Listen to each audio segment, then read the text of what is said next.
স্বাগত ডিবিসি সংবাদে আপনাদের সাথে আছে হিমাদ্রি রাহা। শুরুতে জানাবো আকিজ বশির গ্লাস সংবাদ শিরোনাম।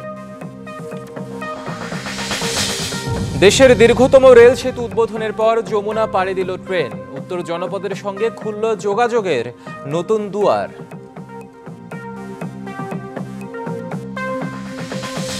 তুলসী গ্যাবার্ডের মন্তব্যে বাংলাদেশ যুক্তরাষ্ট্রের সম্পর্ক কিংবা অর্থনীতিতে কোনো প্রভাব পড়বে না বলছে সরকার।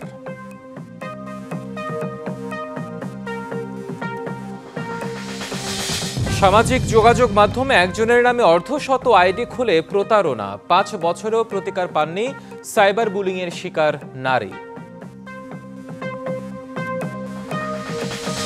ঢাকার দোহারে ১২ বছরের শিশুকে ধর্ষণের পর হত্যা মামলায় যুবকের মৃত্যুদণ্ড।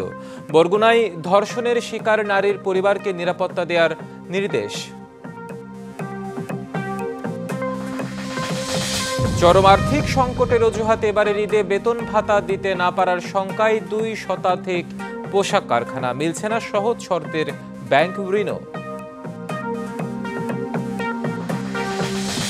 এবং সৌদি আরবে ক্যাম্প শেষে দেশে ফিরেছে জাতীয় ফুটবল দল। আজ দলে যোগ দেবেন হামজা চৌধুরী। এশিয়ান কাপ বাছাইয়ে ভারত বধের প্রস্তুতি।